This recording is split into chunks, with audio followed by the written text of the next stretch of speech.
थ' दिनै बिजाथि जोंहा सिडली कन्स्टिटुयेन्सिनि जा बिजाथि दङ बिथां मानबगिरि रन्जित बसुमतारी बिथांनि थाखायनो बिथाङा माबायदि खामानि मावनो ओंखारदों बेखौ सावरायनो थाखायनो बे जिनिसखौनो जादोंमोन आरो आं आंनिफ्राय जेसेबां हायो आं बिथांखौबो पियरलि माने ब्लाइन्डलि सापर्ट खालामनो रावखौबो थिनाखै नाथाय मा रिजनाव सापर्ट खालामनांगौ आं बे बाथ्राखौ सावरायदों आरो लाइमोनफोराथ' बेनो बर'ल' नङा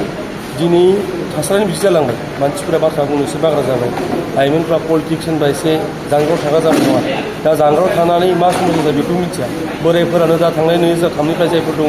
दा बिसोरनो चान्स लागासिनो बेखायनो लाइमोनफ्रा फैनो नागिराबा गाबोनसो सामलायगोन दिनै हाग्रामा महिलारि बिथांनि बैसोआ 50 बारबाय नङा 60 जाहांहां 10 बोसोरनि उनावथ' बिथाङा हानाय नंला प्रमद बर' बिथांनि बैसोआव बिदिनो जाबाय 15 बोसोरनि बिथाङा हानाय नंला बेनि उनावसो बेखौ जुदि दानिफ्रायनो दालाङा आं फैनो हाया आं थाथारनो गोनां खोथा गैया नाथाय जों जुदि चेन्ज सिस्टेम मोनसे खामानि मावनानै सोरबा जायफोरा सामलायथावना नङाबा जों बेखौ सोरनो हगारनो हानो आफ्टार 10 years जों बै थाखा थुखालायदाफोरनो हगारनांसिगोन जायफोरा 100 crore थाखा राननायनि मुङाव फाल्तु खालामनानै लाइमोनफोरखौ आन्दायहोयो जों बिसोरनो हगारनो हानो हाया बेखायनो आं हागौमानि लाइमोनफोरजों माबानो ट्राय खालामगासिनो कानेक्टेड जानो ट्राय खालामगासिनो आदा सांग्रानि खोथाखौ आं बुंखादों दाख्लैनो बेहाय आं जेब्ला फैदों बे माने बिथाङा जाबाय बर' समाजफोर नङा होनबा बर' समाजफोरासो बिदि जे बर'आव जाय होबाय बिथांमोनखौ बिथाङा फोजोबस्रांनो नाजागासिनो बे जाबाय बिथांनि पार्सनेल मोनसे केस इग' नङा होनबा बे नोंथांनि पार्सनेल इग'नि थाखाय जों जों गाज्रि खालामनो हाया नङा होनबा दा आंहाबो रन्जित बसुमतारीजों खुनु सोमोन्दो गैया आं आगोल सिनायफोरा आगोलथ' आं रागा जोंबो मोनथियो आंबो नङा नाथाय बिथाङा जि मावनो नागिरदों बिथाङा जि मावदों नोंथांनि बे पार्सनेल जिनिसजों आंहा मा सोमोन्दो दं नङा होनबा नोंथाङा दाख्लै आं लोगो मोनबाय आं सानदाना गिदिंनायनि उनाव आं बिथांखौ बुंबाय माबा आदा आं ओरैबायदि नोंथांनो मोनसे आइडिया होनोसै जुदि नोंथाङा देरहाखांनायनि उनाव टप 10 स्टुडेन्टनो नोंथाङा 2002 बोसोरनि थाखाय स्कलारशिप होनांगौ नांगौ बिथाङा डाइरेक्ट सोंबाय क्लास 10 or 12 होननानै आं गोनो गोथो जाबाय दाना आं मोनसेखौ सानदोंमोन दाना बे बुंबाय मोननैयावबो होनोसै होनांगौ आंनि सेलारिजों होनांबाय दा सोरबा सोंलाबायदों दाख्लैबो आं नुदों बोरै होननानै सेलारिजों होनो जोंनो बे मानसिखौ नांगौ नङा होनबा बिथाङा बुंनाया मा ओरै हेन्डसाम ना गोसोम ना गोजौ ना गाहाय जोंहा बेजों लोब्बा गैया पलिटिकेल रिप्रेजेन्टेटिभनि खामानिया बेसोब्रा जोंनो बे जिनिसखौ नांगौ पद्मिनि ब्रह्मखौ जों सावरायदों बिथांखौ साबेसे मोनथा सिनायो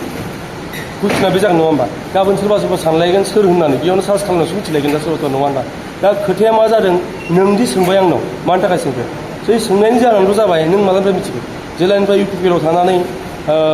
गावनि खामानिनि थाखाय 1.5 लाख थाखा लानानै मान्थलि बिथांनि बेथना 1.5 लाख नङा मान्थलि 1.5 लाख बेथन लानाय समाव रावबो गाज्रि नङामोन इउपिपिएलआ गाज्रि नङामोन रावबो गाज्रि नङामोन सरकार बायबाय दिनै लोगो गाज्रि जाबाय लोगो दिनै जायफोरा 1.5 लाख थाखानि बिथांनि बेथननि खामानि होबाय नङा होनबा बेथन मोननाय दा बिथांमोननि बेरेखायै बुखिगासिनो दङ दा थ' मानसिया बेखौनो बुजिनांगौ दा आंखौ बुखिनो हायो नाथाय आंनि बेलायाव मा जादों आंहा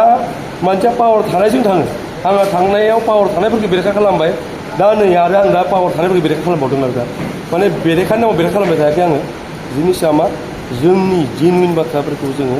सोंथि खालामगोन जोंनि माबाफोरखौ दा बेखौ सोंथि खालामनायनि सोरबा आंनो बेरेखा सानदों गावसोरनि बाथ्रा दा पद्मिनिनि बाथ्राखौ आं बेखौनो बुंबाय आरोखि आंजोंबो लोगो मोजाङैनो नाथाय नोंथाङा बोरै सिनायखो नोंथाङा सिनायनायानो जाबाय बिथाङा इउपिपिएल सरकारनि समाव मोनसे टेक्सि खामानि मावदोंमोन नङा होनबा 1.5 लाख बेथन मोनोमोन मान्थलि नङा बै समाव बिथाङा इउपिपिएल बिराद मोजां मोनोमोन आंखौबो हाबनो लिंदोंमोन इउपिपिएलाव दा बिथाङा सरकार गैया थांबाय सिम्पोल बाथ्रा दा बिथांनि बाथ्रा लानानै जुदि सिडली चिरांनि मानसिफोरा बिथांनि गोदै बाथ्रा बुंनो रोंगौ नालाय थगाय जायो लफाय जायो होनबा बिथांमोननि बाथ्रासो आंलाय मा खालामनो आंहा बुंनांगौ बुंबाय बे बुंग्रा मानसिफोरा जाबाय जिनि माबाखौनो बेसिक जिनिसखौ मिथिया आंहालाय बबे पलिटिकेल पार्टिनि मानसि आं प्राइमारि मेम्बार मोनसे पार्टिनि नङा आंहा जेराव जेनुइन बाथ्रा बुंनांगौ नोङो जेला सापर्ट खालामो अब्लासो बुंनांगौ दा नोङो जायनि नाम लागोन खाम्फा बरग'यारि थांलायबाय फैलायबाय मोजां बिदा नङा जायहा पावार थायो बेखौ मोजां होनो चन्दन ब्रह्म जायहा पावार थायो मोजां होनो आनकाउन्टेबल मानसि दं नङा होनबा बेबायदि आंहाथ' बिदि नङा आंथ' दिनै 4.5 बोसोर दंबावो बिपिएफ सरकारा आंहाथ' जेबो गाज्रि नङा साफ्रोमबो मानसिया सिनायनांगौ बिपिएफनि हाग्रामा महिलारि बिथाङाथ' जेनेबा मयसिन नापाय होनो बे आलादा बाथ्रा आंखौ बुंनो हानाय आं मिथिया नाथाय बिथाङा आंखौ मोजाङै सिनायो आंबो सिनायो आं सार होनना थाबाय थाबाथाय आंहा बे 4.5 बोसोराव आरामाव सोलिलाङो जिउआ आं मानि थाखाय फैदों नों आंनि सिगाङाव 100 crore थाखा लाइमोनफोरनो होनो होननानै बरबाद खालामबाय थागोन नों जेनुइन जेबो जिनिस गैया ट्रेन्सपारेन्सि गैया रावबो मिथिया सानै साब्रैयानो दाना जाबाय थागोन आं सिरिथाबाय थानांगौ जाहैगोन नामा बे 100 crore जों मा जागौमोन खयथा स्कुल जागौमोन खयथा नों बाथौ थानसालि ब्रह्म थानसालि खयथा गिर्जा जागौमोन नङा बेसेबां जौगाथायनि खामानि जागौमोन लाइमोनफोरनिनो बेखौ खालामाखै होमबा आंलाय सिरि थानांगौ नामा दा बेखौ जुदि बुंनायनि सोरबा जुदि बुंदों आंखौ ओरै थांलाय हरै थांलाय गावबा गाव बाथ्रा नाथाय दिनैसिम रावबो लिडारनाव फुजा नायनो बेरायनो थांनो गारि बायनो न' बानायनो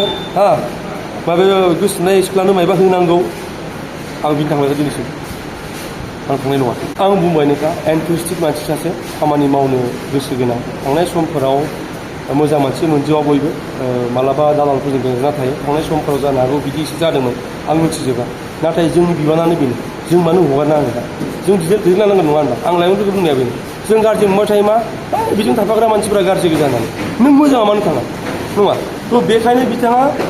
आं होननाय बाथ्राया सेंग्रा मानसि सासे इन'भेटिभ आं मोनसे आइडिया होबाय बिथाङा एक्सेप्ट खालामबाय बेथ' जेबो गाज्रि नङा सिडली चिरांनि मानसिफोरा स्पेसियेल MLA निफ्राय MLA गावनि बेथनखौ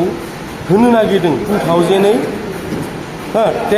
टटेल 20 स्टुडेन्ट क्लास 10 नि टप 10 आरो 12 नि टप 10 बे मा गाज्रि बेनिख्रुइ सासे MLA मा मोजां मावगोन लामा दालांखौथ' बयबो मावगोन नोंथाङाबो मावगोन आंबो मावगोन बाथ्राया बे आरो आं पानिराम ब्रह्मनि खोथाखौ बुंसै बिथाङा बे 2003 नि माला हगारनो हागोन गोदान जोलै नङा बिथाङानो MCLA जागोन बिथाङानो EMबो जागोन बिथाङानो MLAबो जागोन नङा होनबा माला हगारगोन गोदान जोलैया माला जायगा मोनो बेखौ साननायनि सम फैबाय आरो बेनो